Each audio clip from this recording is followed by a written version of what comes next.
Hey guys, it's Steve with Lakeside Forge. Today I totally redid the video of making a railroad spike knife. So this will be a new kind of a thing, because the old one was really bad, because I wasn't that good at that point.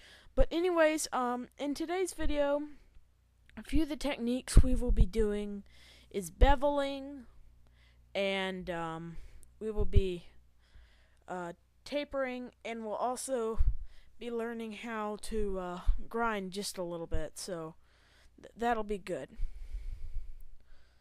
So let's see here.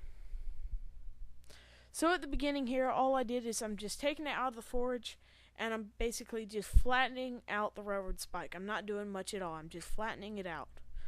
Alright, so for this whole heat, I'm just going to flatten it and maybe shape it a little bit.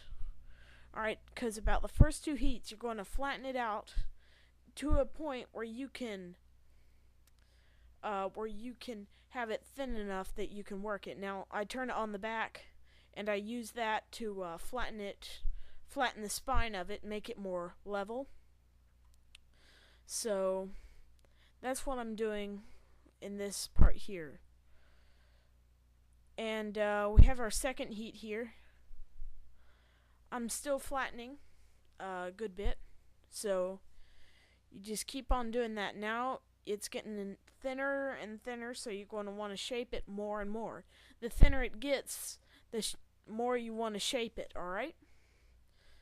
And you want to make sure that you don't blow it too much out of proportion. You want to kind of keep a rough knife shape throughout the whole time, and you can alter the way it looks throughout the forging of it.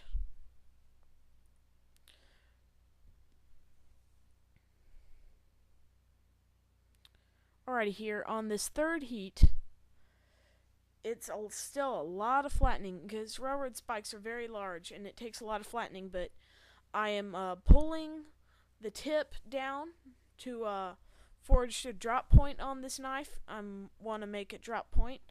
And I'm pulling the tip down and giving it a pointed shape, so that way it'll be less grinding to get the point fixed, so it'll be easier for me.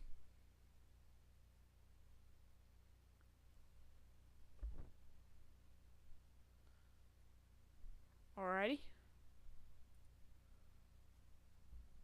Jeez, I'm sorry. My stupid cat just knocked this. Alrighty, let's see here. I totally lost. Alright, here we are. And, again, just when you're doing this, keep the rough shape in mind, alright? You always want to have the idea of what you're doing. So, never, ever let the shape of the knife leave you or leave the railroad spike, because when it does, it's going to be really hard to resurrect from its death. Bad analogy, but you'll just have to deal with it. So, I start to bevel around the edges, bevel down the edges, and I turn it back and forth to get the beating on it even, and so that way when you hit on one side, it flattens out the marks you made on the other. So, this last heat here, or for part one here, this last heat, I really start to bevel it, and from now on it'll be a lot of beveling and straightening and stuff like that. A lot of beveling.